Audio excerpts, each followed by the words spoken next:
we're going to start this episode with a quiz. It will be grand fun. This is a bottle of water. This is a can of Pringles, a delightful delicacy I'm very happy to see that they also have in England. If I have a single Pringle, if I can get a single Pringle,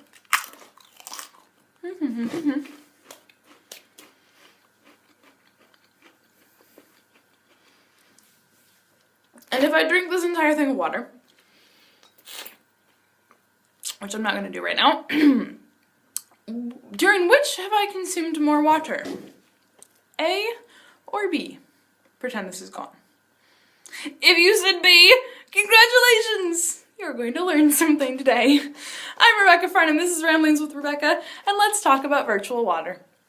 Virtual water is also called embedded or embodied water, and it refers to all of the water that's involved in the production of something. From getting something from point A to point B, usually measured in the amount of water it takes at the point of production by their standards. So, it's most often applied to food, I would say. On average, it takes about 140 liters of water to make a single cup of coffee. Yes. I would have to drink more than 500 of these to have as much water as you do when you drink your cappuccino. I'm just saying. It's a lot of water in stuff. And coffee is one example, okay? Heaven only knows how much water is in this, given the can and the packaging and the transportation and everything else. It's just a lot of water, okay? You eat way more water than you drink on any given day. Globally, about 10% of the water, fresh water, that is used in households for drinking and cleaning and cooking and basic things that we see, the actual water during.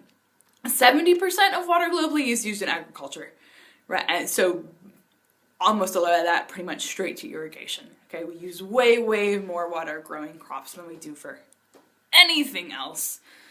So, again, you eat the majority of the water that you use.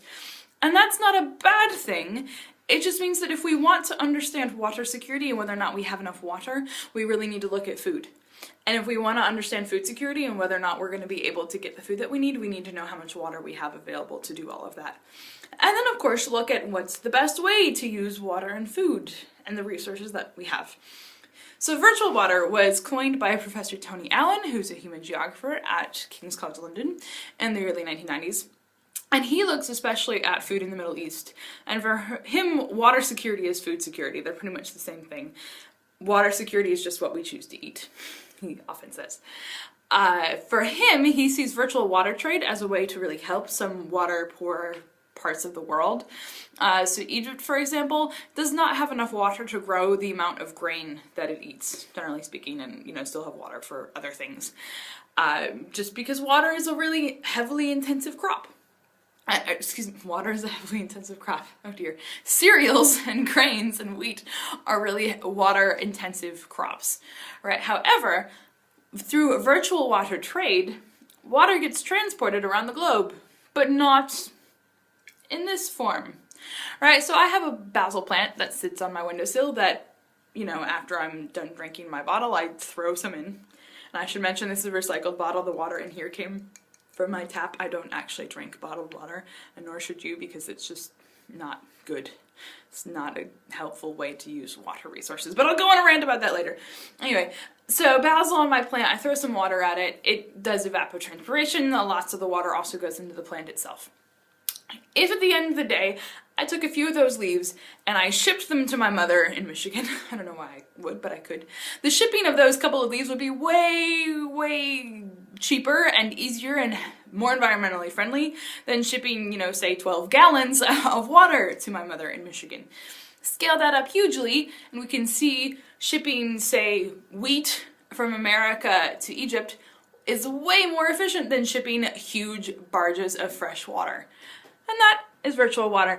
Not just apply to food, also think about all of the water that goes in your phone or your clothing and all of the goods and services that you use. Water flows around the world in a lot of ways, and it's not just through precipitation.